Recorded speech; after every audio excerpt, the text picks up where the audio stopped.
joined by Alan and James once again for this week's episode of This Week in Grip. Welcome, guys. How's everything going with you dudes? Well, things are going great for me. Yeah, how's the arm? Oh, it's hanging in there, getting better. Therapy's ramping up, a lot more strengthening. Feeling a lot more sore than usual, but that should be a sign of things improving, I guess. We'll see. Okay, that's good. Good, Alan. And how about you, James? Things are going pretty well. A whole bunch of arm wrestling going on this coming week for me. I got somebody coming in from out of town, Matt Craig from Texas, is coming in. I'm going to arm wrestle with him on Wednesday, and then this coming weekend we're going to have a practice over here at my place, and some of the guys are coming out from Fayetteville, and I think Tom and Juji Mufu are coming as well. I don't know, but we'll probably have a garage and driveway full of people. So it's a lot going on. Was that Tom and did you say Tom and Juji as well, possibly? Yeah. Cool. Not sure about Juji, but Tom says he's in. So. Oh, and then we'll okay. have a bunch of the usual suspects here as well. So. Yeah. What's on the menu for your wife this time? What's that? What's your wife going to be making for lunch this time?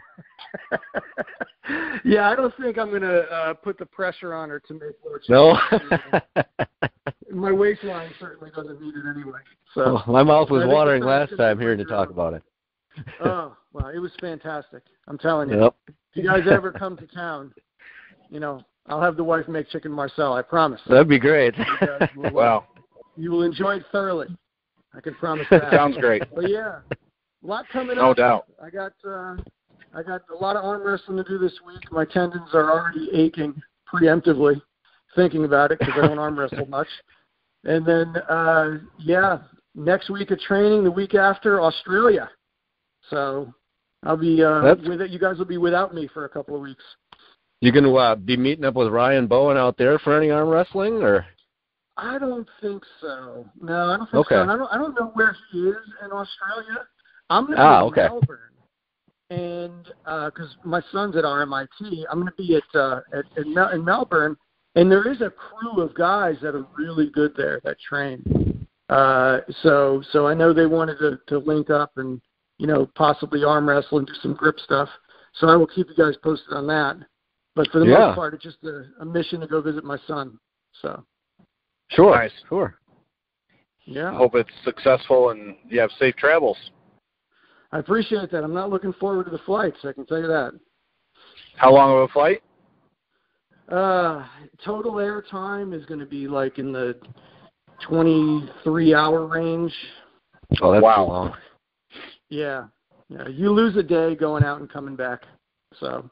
Oh, I'm sure. Yeah. Right. Well, you're in the air for so long. Yeah, that's pretty intense. Yep. Yeah, it'll be cool though. How about you, Jedd? Looks like you had a big week. Yeah. Coming off the Arnold trip, I was pretty worn out. It took us 11 hours to get home. It's only a 7-hour ride. We were driving into a snowstorm. So snow started at 10 a.m. on Sunday in Ohio, and of course it's traveling west, it's traveling east, and then that's the way that we had to go. So we didn't end up leaving the Finns and Thomas Larson's place until 4 p.m., close to 4 p.m. So then it was 11 hours from 4 p.m. So we got home like at 2:30 or something like that, close to 11-hour drive.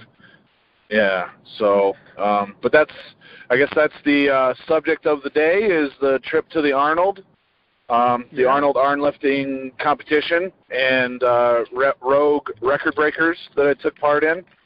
So it was a really good trip. I made a quick video on the YouTube, but I didn't go into a ton of detail about everything.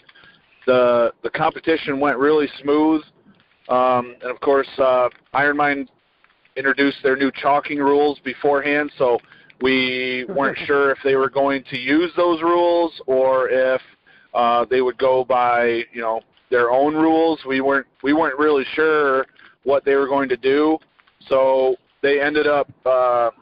They did use the no chalking the implements rule, and wiping off the implements in between each attempt, which, you know, to me it doesn't really matter because everybody's doing it the same that way. So it's actually more of a level playing field, I guess. Mm-hmm. So it was a 3-day competition. Day 1 was Rolling Thunder. Day 2 was the Apollon's Axle. And then day 3 was the Silver Bullet. So 2 thick bar events and then a crushing event.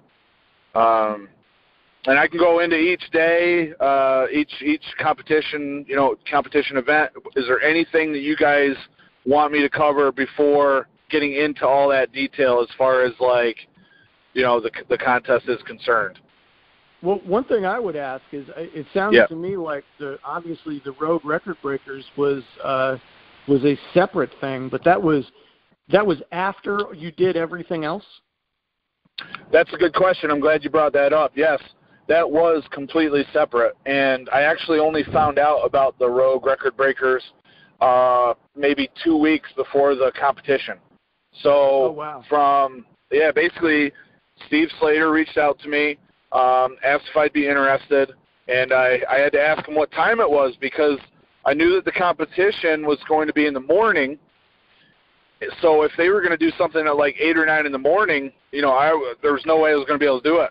Just can't be in 2 places at once, and it's far enough from where we were competing to where the Record Breakers was that there was no way I'd be able to run back and forth either. So he did say it was going to be like in the afternoon.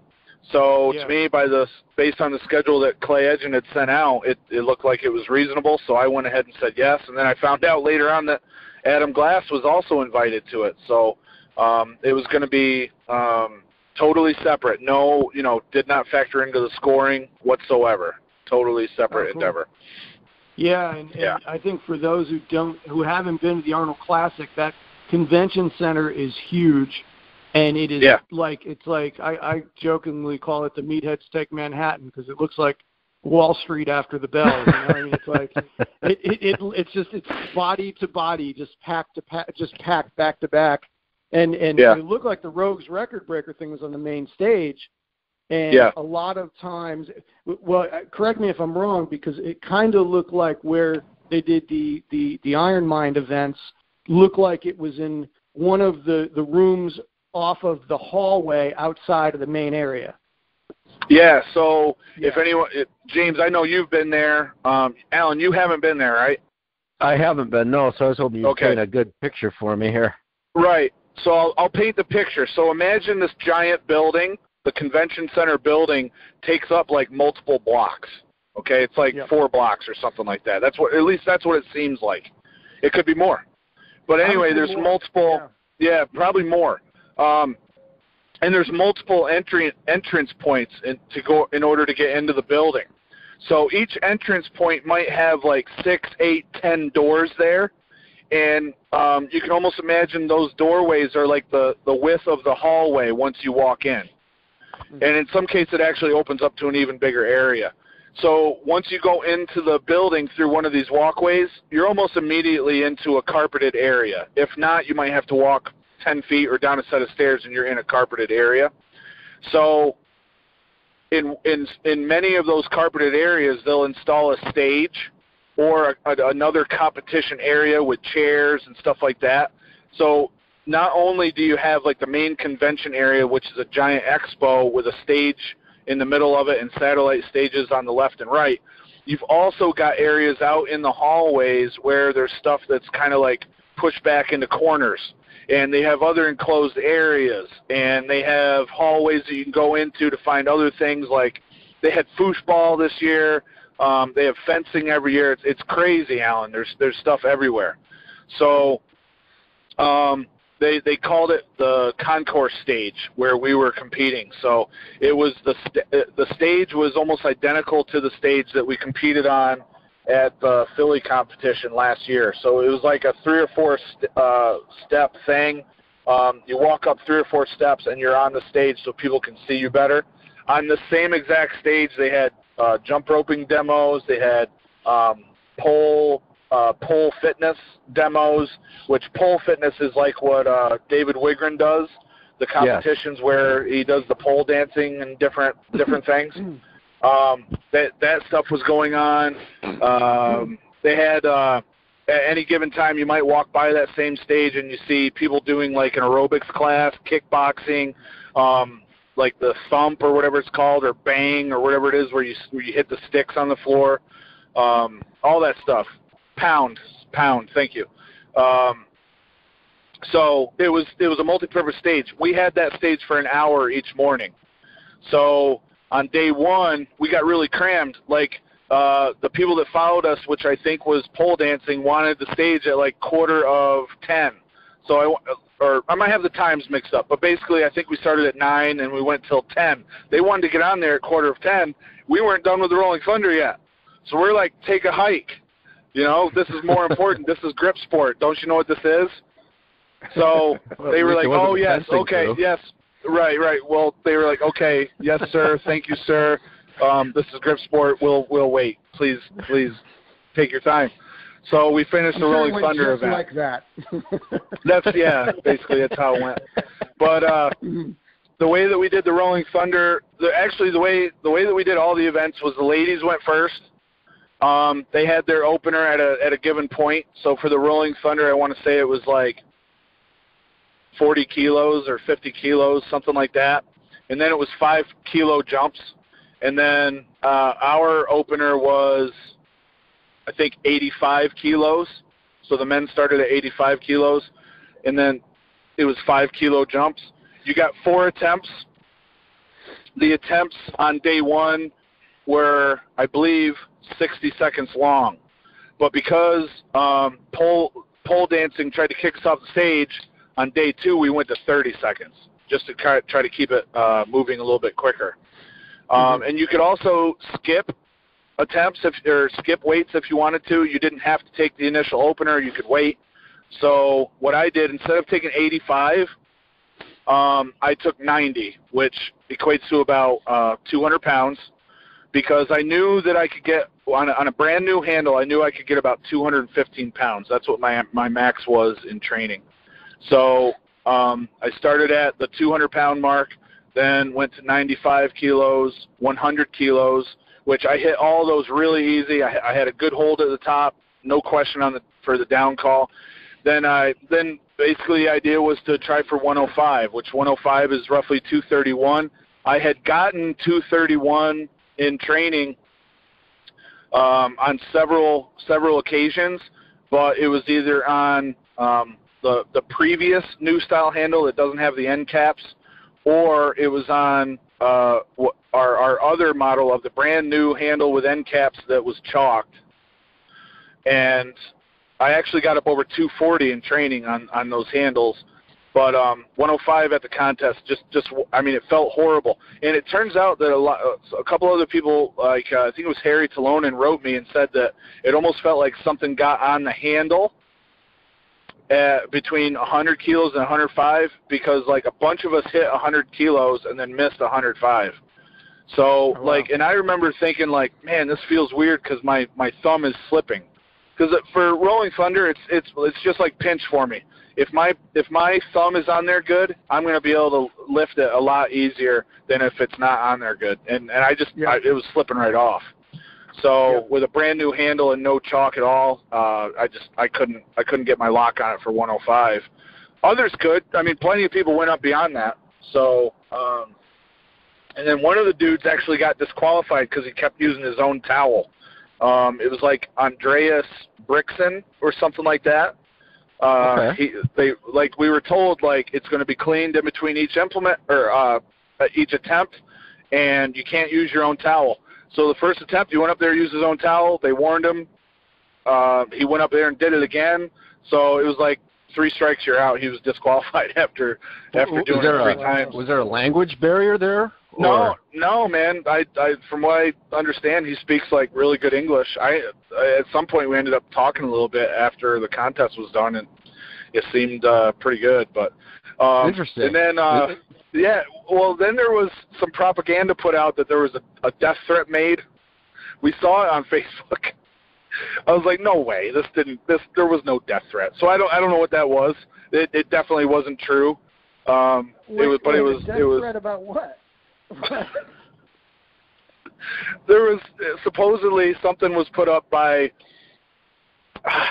I know who put it up. I won't say his name just in case, because it was another international grip guy that put it up. I think he was being funny, saying that because Andreas Brixus is a law enforcement agent of some sort, policeman or something in his country of Germany. So I think they were trying to be funny and saying that it was a despicable behavior for someone that's in the law enforcement to make a death threat over getting disqualified from a grip contest. And I know it sounds crazy, but I think it was done in jest. You know what I mean? Okay. Yeah. Yeah, it was lost in translation and because it yes. Yeah, I think it was like an attempt at like fake news, you know what I mean? Yeah. Just blowing stuff out of proportion and stuff like that. But he did get chastised for the use of the towel. I never heard him actually say he got disqualified, so I don't know if that is true, but maybe that was, fake news as well. But oh heck, it was Serco Peterman that wrote it up on Facebook. So, but like I said, I think he was just trying to have a good time with it, because I asked Clay afterwards. He's like, I have no idea what you're talking about. So, heck, he says, huh? You're turning things PG on us, Jedd. Yeah. Well, I'm PG, and there might be a little memory issue in there as well. That's been known to happen. But Tanner went up there, and he was going toe-to-toe with Carl Myerscough right from the beginning. Andrew Derniat was there on day one. Then he had a run that was going on later on that weekend, so he couldn't stick around past day one. If he sticks around, I mean, the standings in the lightweight and the overall, I'm sure, become totally different, because he didn't even lift on the axle. Really? Yeah, so I don't know where his grippers are at, but I don't think he trained Silver Bullet, so I'm not sure if he would have been as big of a factor in the standings during the Silver Bullet, but definitely on the axle, he's going to be pulling well over 400 pounds. So, but that's about it for day one. No real big controversies or anything. Besides the mystery towel. I didn't see like Tanya Harding come out with a crowbar and take out someone's knee or anything like that. So, But, so then it was just a matter for me. I went back to the car and slept for like 3 hours. I didn't go into the convention center. Luke was in there talking with everybody. He hung out with Juji and Tom. He saw everybody, dude. I didn't even go into the convention center the first day until like 5 p.m. And that was only for about half an hour. I was looking for Tony Morrow from Hand Expands. I found him instantly, and I just stood there and talked to him until I found Luke. So then we went and ate, had a big dinner, got to bed, tried to get more sleep, and then we were up early for day two. We started a little bit early to try to avoid the threats from the pole dancers. We wanted to limit the drama over the weekend. So we got started early because, you never know when the respect for grip is going to run out by the pole dancers. So we got her going early with the axle. And I don't remember what the openers were. It might have been like 100 kilo for the women. And then I believe it was 170 or 175 for the men. So let's see. I did 4 attempts. I got all mine, and the last one's 407. That tied my all-time PR on axle, which I was pretty happy about because we didn't chalk. I only put like trace amounts of chalk on my hands because on a new axle with no, and this was right out of the box, dude. There was no seasoning whatsoever on the axle. With that, I kind of like a clean hand, so I just put enough on there to keep it dry. First 2 attempts were real good. I had that problem where my thumb didn't really lock in right on my 3rd attempt. Still thought it was a good lift. I got the down call and everything like that. But then I really had to get my head in the right spot, and I squeezed that thing as hard as I could, and I got 407 up, no problem, and then it was locked in right there, and I don't know, I did some chattering, let everybody know that it felt really good, and then I set it down under fairly good control. So I was happy with the performance over 2 days because basically a competition PR on Rolling Thunder and matched my all-time PR on the axle. So that's awesome. I haven't been over 400 pounds on the axle in competition since 2015. All right. Well, that's good, nice. Jedd. That's not bad. Yeah, I was happy. I was locked in mentally. Like the training for this contest went real well. It's no secret. I added a little extra motivation for this contest because I wasn't invited on the first round. So I just hit thick bar really hard, and everything went well for the competition and turned out well. Sleep was horrible the night before day 3. It was absolutely terrible. Just could not get to sleep. Nothing wrong with the bed or anything. No, the hotel was good. It was a little loud in the hallway, like I'm gonna blame it on those darned arm wrestlers, dude. Those darned arm wrestlers in the hallway were acting like maniacs. They were being loud, but you're not wrong about that. Yeah, it was like a hotel full of arm wrestlers, dude. Yeah. It was we stayed about 15-18 minutes from the competition venue. So we saved probably like $4,000 on the weekend because we were that far out of Ramada? Central. Yes, Ramada. That's where we were at. Yeah, that's where I stayed with the arm wrestlers before too, and never. Yeah, that's like where all the arm wrestlers go is the Ramada. It's you went down there and everybody has like the forward head posture, internally rotated, humerus, overdeveloped pecs, forearms, giant forearms, all wearing super tight shirts. I was like, wow. Literally just talking about this with Muscle Link the other day, last weekend when he was over, the bad posture and everything. It's funny that you say all that. Yes. Yes. Yeah. It was like a room full of thoracic outlet syndrome. I couldn't believe it. Yes. That very thing, yeah. A group of Mongoloids. Yep. Yep. So I couldn't. So I slept until about 5:30, and I couldn't get back to sleep. So I just got the day started, man. Went down. I took a shower, went down, hit like 3 waffles, a bunch of eggs, sausage, because I didn't want to get hungry during the competition because that always throws me off. So I like overate. I just swear I put on like 7 pounds on this trip. Oh, so there was no Chinese buffet pregame? There were Chinese buffet. I'll tell you. Well, here's the thing, Alan. Chinese buffet is absolutely my favorite meal, but it's hard to go to a new Chinese buffet. You know, you just don't know what you're going to get. It's like a box of chocolates. So sure. When you go there, the General Tso's might be a little bit different. You might have to go to Sesame Chicken instead of General Tso's. You don't know what the red sauce is going to taste like. Maybe the breaded chicken tastes like pancakes. Maybe it tastes like something else. You just don't know. So it's like a risk. So generally on these trips, I'm more of a burger guy because you can just get it well done, get it burnt, and then cover it in blue cheese, and then it's a safe risk. It's calculated. Hey, Jedd, have you been to that place that has the burger challenge?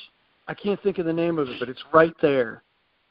Well, there's a place where you can order a Therminator. Is that what you're talking about? That's it. Yeah, that's the one. That's the one I was thinking of, yeah. So there's that place. Yeah, go ahead. As far as I know, it's still there. I've never been there.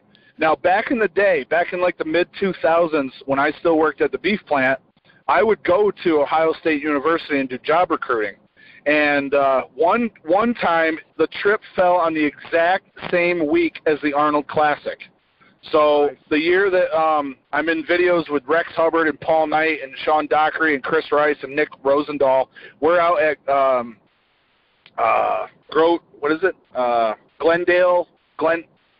Glendale Park or something like that. We were out there doing farmers walks and stuff during the Arnold.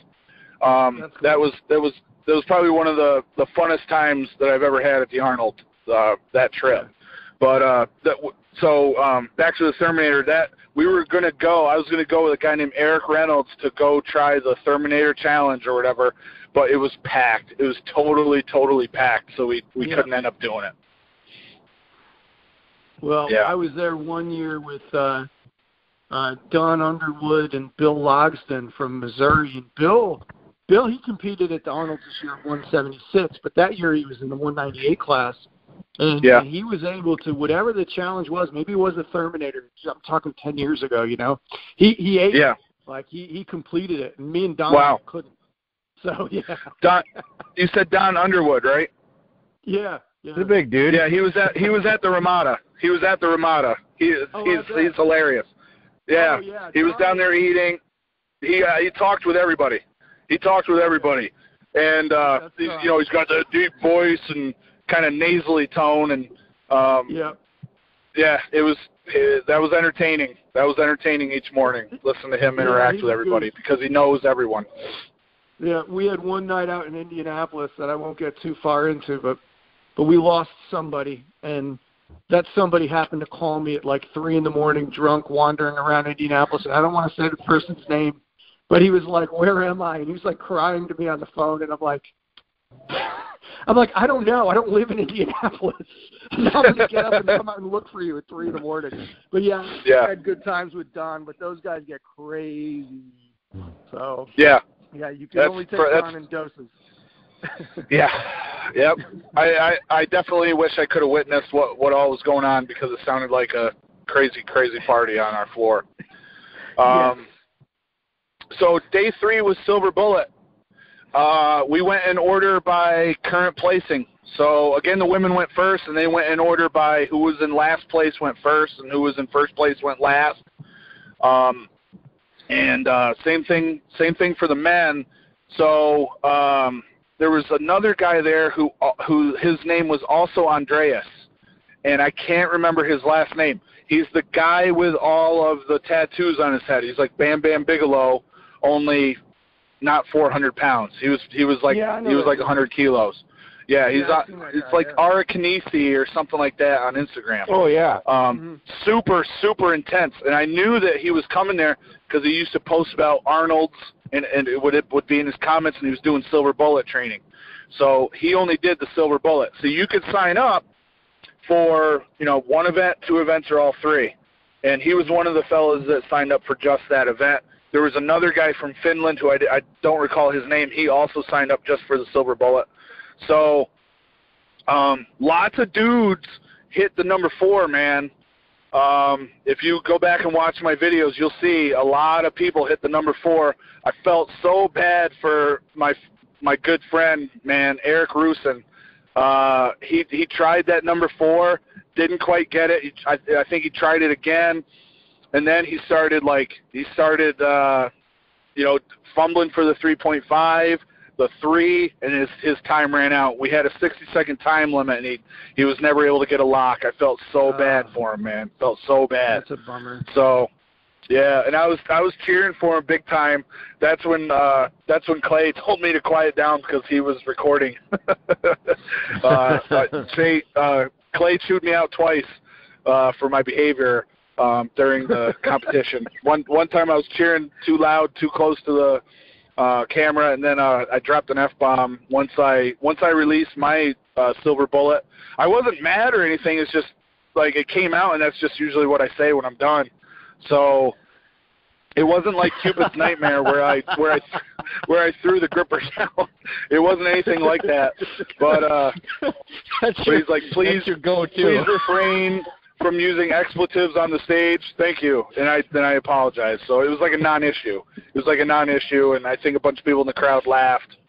So, but it was good. Like I said, a lot of people got the 4. The set felt great. It felt like my 199. So I took a bunch of 4s with me. Not a bunch. I took a bunch of grippers with me. I took a 199 in case anybody wanted to try to close it, and I took a 227 for a warm-up. And the 4 that we used definitely felt lighter than the 227. It felt like it was closer to the 199 on the set. In fact, you can see when I go to set it, I'm like, oh yeah, or something like that. I kind of sounded like Don Underwood when I said that right there. But he's rubbing off on you. Yeah. But so I got like 26 seconds. And I was like, maybe that'll be good enough. I might be able to beat Tanner, but he still ended up getting like 30 seconds. He didn't break his record, but it was still like 30 and a partial second that he got. So I saw that. Yeah, he barely missed it. Yeah. Yep. And then a bunch of people got like, Adam PR'd. He got like a couple, 3 seconds or something like that. He said that was a PR. Let's see. Carl got the 4. Andreas, that other with the tattoos, he got a 4. The guy from Finland who only signed up for the Silver Bullet got a 4. Harry got the 4. Jesse got the 4. Thomas Larson was really sick for like 2 weeks before the competition. I think he had to go for like the 3.5, but I don't recall. It's all on the YouTube channel. I don't know if you guys remember better than me, but lots of guys got the 4. I was surprised. It'd been a while since I'd seen that many people get the 4, but I definitely think it was lower end. I asked around, and probably like most people said it felt like it was like a 210 to 212 number 4. So that's definitely a low end number 4 compared to what has been coming out, in my opinion. Mm-hmm. Sure. Still a beast. Yeah, still tough. I mean, it's no 199, but with my 210 that I have in training, I got 30 seconds one day. So maybe it's a little bit harder than 210, but I was real happy. You know, a little bit better sleep the night before. Who knows what happens, but those are the things that you just got to roll with. You get good sleep or you get bad sleep, you still got to be on top of your game. So I still felt really good, and then afterwards the inches went real well. I didn't have a problem with my performance there either. I ended up kicking the right one basically out of my hand. So you know, it is what it is. You roll with it. Yeah, that contest, that Record Breakers. Who else walked with the inches? Yep. It was supposed to be, the order was going to be Adam, Glass, then me, then, Terry, who's the guy that has done like, sorry? Is it Holland? Yes, him. Yes. He was supposed to do it. Don't know where he was. There was some other guy who, not only have I never heard of him, I don't even know how to pronounce his name. He didn't show up. They were calling him both on the microphone, and they just didn't come. And then it was Mark Felix. That's it. So Adam got like 23 or something like that. I got 22 or something like that. And then Mark went all the way around it. He had over 100 feet. Holy crap. With a record of like just under 130 or something like that. I think Rich Williams had it, right? No, well, I think they're just looking at the Rogue Record Breakers competition for the records. So Mike Burke has the number of like either high 120s or low 130s. I just don't quite recall. Okay, so I know Rich walked them further than that, but I don't think it was in their contest. Yeah. Right. Yep. Yeah, but still, that's amazing, huh? Oh yeah, and you got to walk around a square. So like we've talked about this, James. I played baseball for years. I should have been rounding the corner. Never even considered that, dude. In fact, like an idiot, as I got closer to the corner, I sped up. Like how I was ever going to make that turn without falling on the sound technician is beyond me, because I was the cooked goose if I would have made it to that corner. If I didn't kick the inch out of my right hand, I was going nowhere, and it would not have counted, because all they were counting was the distance of the square.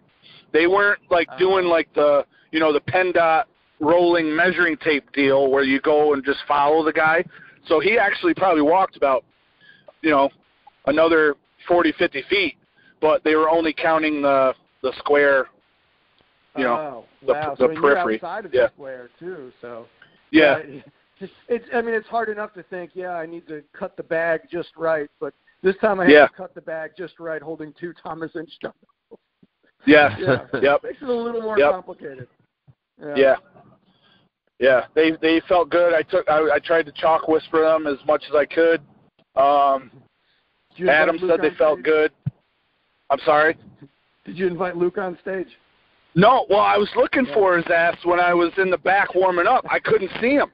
I thought he was going to stand where we stood the night before watching the Austrian Oak, but we never talked, and you can't get any service in there, so there's no way to figure it out. And I couldn't get high enough to look into the crowd to find him, but I was going to sneak him back there. I was going to pass him my press credentials or something, whatever, the thing that they give you. But no, but I did a pretty good job. I was pretty proud of myself, but it was no Luke Raymond job. So we all fall short to that. It was a work of art. Yeah. Yeah. It didn't. I didn't put my hand on there and feel like they had put knurling into their handle, or that they had done some kind of adhesive sandpaper application. Yeah. So, but it felt pretty good. The handle's bare. I just walked back there and I picked them right up, and they were fine. So that was without any chalk. But I was like, well, I got to chalk these up. Adam didn't come for another half hour. Mark never showed up till about 10 minutes before the event, and he goes, well, I don't even use chalk. So I'm like, well, I guess I just chalked them for you for no reason, but hopefully it'll work out for you. Get a better carry. So he looked like a freaking what? No, I was going to say, between Mark Felix and Iron Mind's new rules, Luke is probably feeling mighty unappreciated. Yeah. His skill of chalking is no longer appreciated as an art form. Right, right. It's true. But Mark, I was going to say Mark looked like fantastic shape. Like, I would say he looked a little lighter from the last time that I saw him, like maybe leaned out a little bit. But looked incredible. And I mean, he's like in his 50s, right? Yeah. Yep. Was he that old? Yeah. If he's not, he's close to it. Yeah. He's got to be. I had no idea. Knocking on 50. Yeah. Yeah, he was looking good. It was good seeing Adam Glass. He just seemed like he was loving life, man. He was on cloud 9 the whole time. So that's cool. that was real Adam's cool. First time? No, he was in Mighty Mitts in 2013. Okay. He was in Mighty Mitts. Yeah. Yep. Okay. So he had been there before. Yeah, it's a great place to be, especially that main stage. That's something awesome. Yeah, dude, it's a great experience. Absolutely. I took a shot of just the crowd just to show, like, who knows how many people were there. No, I have no idea. I was saying at least a few thousand people were just standing around the stage for the record breakers, and there was probably at least twice that number, if not more, for the actual strongman competition with like Brian Shaw and all those guys. So, on the last day, we ended up meeting Carrie Shaw, Brian Shaw's wife, and his friend Andy. I don't know his last name, but they bought a half 150 Legacy Blob off me, and then took it to him in the hotel, and he lifted it that day. So. Oh wow! I hope they got that on video. Yeah, they got it. It's on YouTube. Back to Colorado, yeah. Oh, I didn't see it. Yeah, that's amazing. Yep. There's one to talk he about. Smoked it. Yeah. Yeah. So a question, a little bit unrelated, but kind of related because you just brought it up. Are you sawing up all of those Legacy bells? Like all of them? Are they all getting cut? James, I got bad news, bro. Between you and Rinderly, I'm telling you. Dude, I saw your post, bro. I said you wrote something like, I prefer mine uncircumcised, and I thought you were just joking. I thought it was just a joke. And Luke pointed out to me later on as we were driving to the Arnold that probably meant you wanted a whole entire dumbbell. Yeah. And I totally did not pick up on that. And yes, they are all cut up. Yes. All right. I remember about that. A while back. Yeah, James was inquiring about a whole one of those. I remember that. It's quite some time back. I was looking for one. Yeah, I remember that too. I messed up. I messed up big time. I apologize, dude. It's all right. Well, just, I could have had one for you. Anyone listening, if you have anything between, say, like a 140, 145, 150 laying around, uncut, uncircumcised, you don't want to turn it into some blob that 5 people in the world could lift, let me know. I'll buy it off you. Yeah. That's a big mess up on my part. Right. So that's the Arnold Armlifting there, guys. Anything else as far as you guys have questions or anything, or anything I skipped over? Or how did well, go ahead, Alan. How was it being spread out over 3 days? How did that work out for you, recovery-wise? Does that make a big difference? So, yes, like I felt like $1 million on each day. Even if you take out the sleep factor, I still felt great. It was like I was starting a new contest each day, so you had the adrenaline going, and you never got tired. On the other hand, because everything was mapped out so smoothly and I wasn't running the contest, I feel like I probably could have done just as well in the competition if it was all in one day. Okay. Yeah. I just feel like, it's 4 attempts Rolling Thunder. I went right hand on the first one and then 3 lefts because my left is stronger. I would have done the same thing if it was all one day. The axle, I feel like because everything felt so good, I think I would have done just as well. And then the Silver Bullet, maybe I would have dropped a little bit, but I feel like I still would have come in second place. I don't think it would have had any worse of an influence. In fact, I think with the way that my Silver Bullet goes, I almost wish it were all in one day because I don't know if the others could have maintained their performance as well. So, but yeah, it was a good experience. It was there's nothing I would change about the contest. It went well. Like I said, pretty much PRs on everything. That's amazing. Yeah. Yeah. Hey, question. Well, 2 things. Number one, any chance you talk to Mark Felix about what he's pulled on an axle or what he's pulling on the newer Rolling Thunder handles?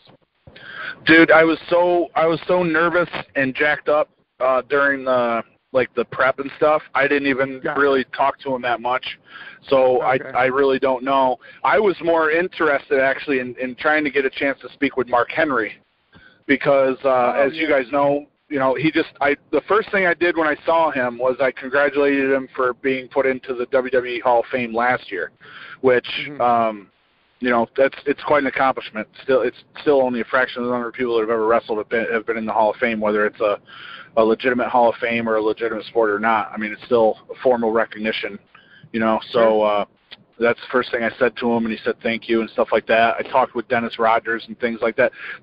I didn't get a chance to talk to Mark Felix, unfortunately. Yeah. Just didn't take that time. I saw pictures of Dennis Rogers there with Mark Henry on Dennis's Instagram. Yeah. So yeah, that was pretty cool. I'm sure they did some pretty cool stuff too. The other thing was Mark, the overall. Oh, sorry. Go ahead. Yeah, but I was just gonna say Mark Henry's really cool too. Like I've talked to him 2 or 3 times over the years. Took a picture with him back in 2010. 2012, rode a bus from a hotel to the event center and talked to him about wrestling at the time and stuff. Every time I met him, he's been really cool, really awesome dude. Yeah. Wish there was more time. Yeah. So what were the overall standings in the Iron Mine event? Dude, I wish I could tell you. So, somehow I got it in my head that I beat Tanner by finishing second to him in the Silver Bullet. I don't know where I got that from. But Carl won the overall. As far as I know, Carl won the overall. Tanner came in second, and then I was third because I went third to last on the Silver Bullet. And then after that, I'm not sure. So the best indicator I can tell you is if you look at the Silver Bullet, I don't think many places changed after the Silver Bullet. I think they pretty much stayed the same. But I never actually saw a list of the standings for the overall rankings. So I'm not sure. Neither did I, yeah. But it might be something that got lost in the shuffle. After the first day, I went out to lunch with Clay and we hung out. We took our time, and then he went back to the hotel.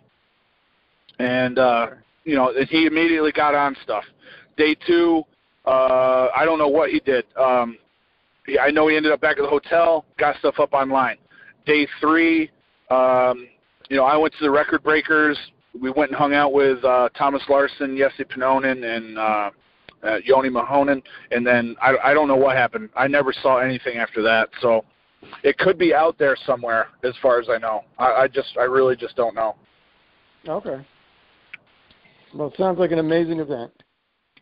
Oh, it was a great time. They did an awesome job. Clay, I don't know if you know Clay's voice, but that's Clay Edgen speaking on the microphone during those performances. So, and then Chad Clark did a lot of the judging. Chad is the guy with the big beard that also does Moss Wrestling refereeing. Yep. I did Chad's event at Europa one year. Yes, that's right. Yep. Let's see. Luke helped with loading. There's a guy named Frazier that helped with loading. There's another guy who I didn't get his name that judged the Rolling Thunder.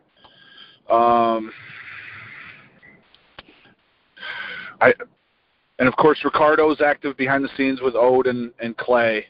I want to try to recognize everybody that I can. It seems like there was one other guy that was involved in stuff.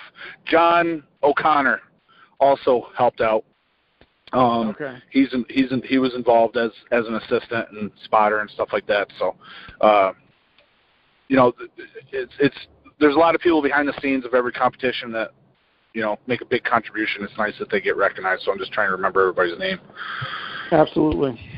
Now, did Ode not end up competing? Ode, all Ode did was, so on day 1, before we competed, it was Moss Wrestling on the stage. And then they broke everything down, and they had to transport everything to the main stage. So Ode was involved in that on day 1. So he did not do the Rolling Thunder on day 1. He did do the Axel on day 2. Okay. And then I believe he was around on day 3, but did not do the Silver Bullet. All right. Okay, yeah, I thought he was going to compete, so okay. Yeah. It's kind of like the rankings, like at the end of the competition, if they ever do put out the final standings, you'll see like Ode's name will be there, Andrew Derniat, the dude from Germany, the dude from Finland, but they're going to be at the bottom no matter what because they only took part in one event. So they just weren't able to accumulate the same number of points. Sure. But Iron Mine gave away something like $1,500 worth of gift cards. I came away with like $150 myself. So that was, they made a big investment as well in supporting the contest, as well as like providing a brand new axle, brand new Rolling Thunder, and all, and I believe the 3, 3.5, and 4. No, the 2, 3, and 4 were all brand new grippers, because the number 2 is the record that the women contend for. Okay. Nice. Cool. Yeah, so that's it. It was a great time, great experience. Sorry, Alan? Sorry? No, it sounded like a good turnout. Is this, yeah, it was real good turnout. Do they intend on doing this? Is this going to be a yearly thing? I didn't hear it discussed. I can only assume yes. So okay. I did hear that the Philly Fit Expo that took place last year, where the arm lifting competition took place, the whole expo has been canceled. Like, they're not even doing the expo, so I guess there won't be a Philly Fit, whatever it is. But I assume they're going to do it next year because they're not going to cancel the Arnold like the Fit Expo. So sure. Yeah, okay. I think so. Cool. Yeah. But yeah, so that's everything I got, guys. Unless you guys got something, but otherwise. No, I'm good. That was a great recap, Jedd.